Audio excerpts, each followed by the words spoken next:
Did you know that more than 90% of young men and over 60% of young women have consumed online porn? For many, it begins as curiosity or entertainment, but for millions, it becomes something much harder to escape. So here's the question. Why do so many struggle to stop, even when they want to? Porn seems harmless, just images and videos on a screen. Yet the grip it takes on the brain is powerful. It promises instant pleasure, endless novelty, and escape from stress. But in the background, it rewires desire, shapes expectations, and builds habits that tighten into chains. The paradox is this. What starts as pleasure often turns into control. People find themselves spending more time than intended, escalating into content they once never imagined, and feeling trapped in cycles of guilt and secrecy. This episode isn't about shame. It's about understanding the hidden psychology that makes porn so addictive.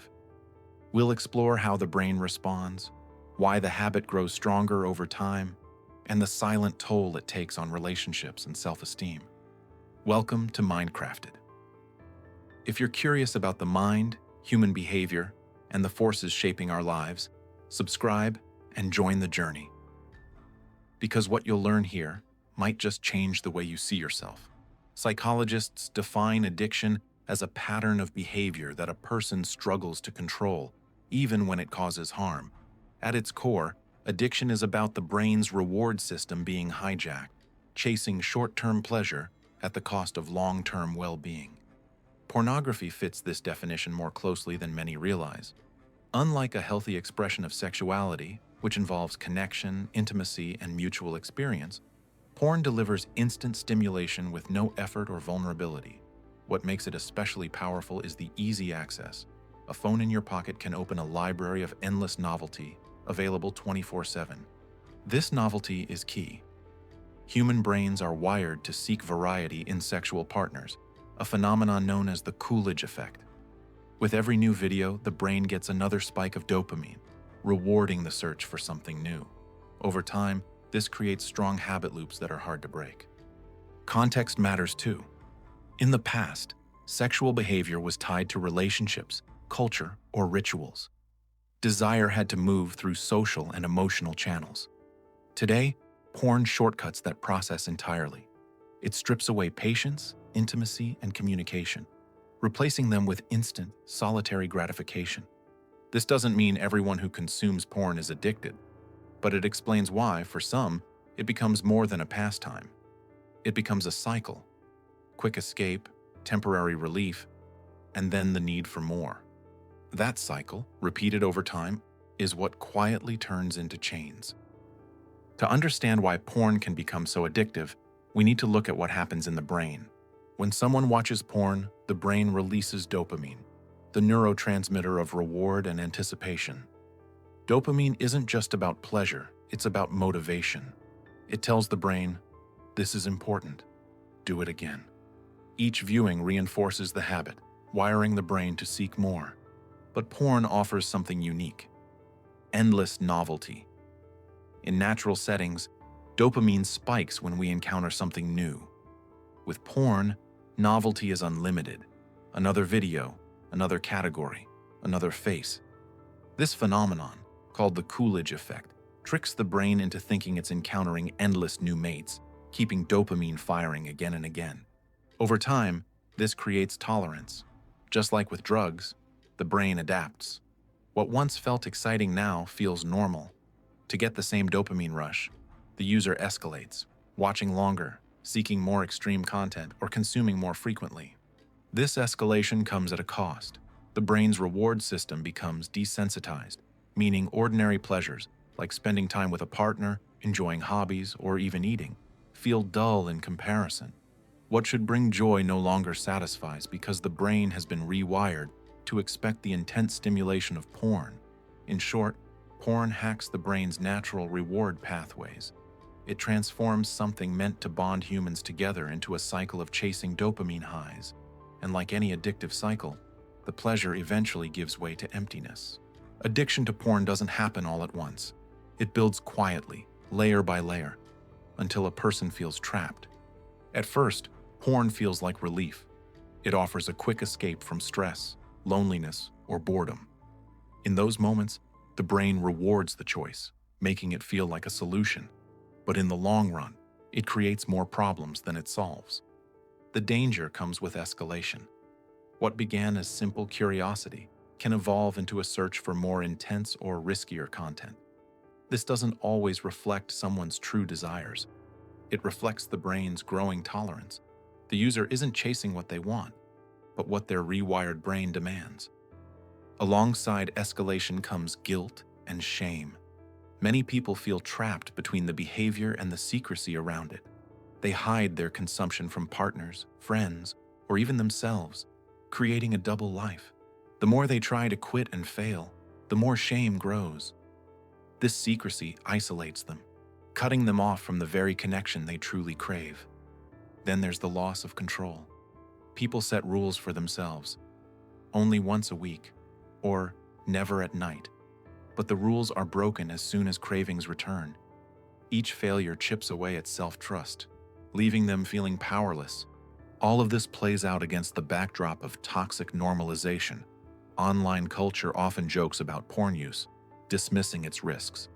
At the same time, some communities stigmatize it harshly, framing it as weakness. Both extremes make recovery harder, one by trivializing the problem, the other by burying it in shame. This is the trap of porn addiction, a cycle of relief, escalation, secrecy, and loss of control. What begins as a private choice quietly grows into chains that are difficult to break. Sometimes the hidden psychology of porn addiction is easiest to see through real stories. Take Daniel, a university student. He first discovered porn in high school, watching casually with friends. At first it seemed harmless, even funny. But by his second year in college, he was struggling to focus on classes, spending hours late at night online. His grades slipped, and so did his confidence. He didn't feel addicted until he tried to stop and realized how difficult it had become. Then there's Maria, a married professional. She kept her habits secret from her husband, convincing herself it wasn't a problem. But over time, her intimacy with him declined. She avoided physical closeness because it no longer matched what her brain expected from screens. The secrecy ate away at trust, and eventually her husband confronted her. The fallout wasn't just about porn. It was about honesty and connection. Not every story ends in loss. Ethan, a young creator, struggled with years of compulsive use. He relapsed multiple times while trying to quit. But instead of hiding, he joined an online support group, replaced old habits with journaling and exercise, and slowly built back his confidence. His story shows that recovery is possible, though it often requires patience and support. Finally, history offers wisdom. Philosophers like Seneca warned about becoming slaves to pleasure, reminding us that unchecked desire can chain the mind more tightly than iron. Porn, though modern, reflects an ancient truth. Pleasures pursued without balance often turn into prisons. Psychology and philosophy both give us powerful ways to understand porn addiction. From behavioral psychology, porn fits into what's called a habit loop. A trigger, like stress, loneliness, or boredom, sparks the behavior of watching. The brain rewards it with dopamine, which reinforces the loop. Over time, this cycle becomes automatic, making the behavior harder to resist. Freud, the father of psychoanalysis, might see porn addiction as an issue of repression and desire. He argued that desires we suppress often reappear in distorted forms. In this light, porn becomes an outlet for unmet needs or hidden conflicts, a way of acting out emotions we cannot express openly. Then comes philosophy. Nietzsche warned that those enslaved to pleasure lose their freedom. He believed discipline and self-mastery were the paths to strength.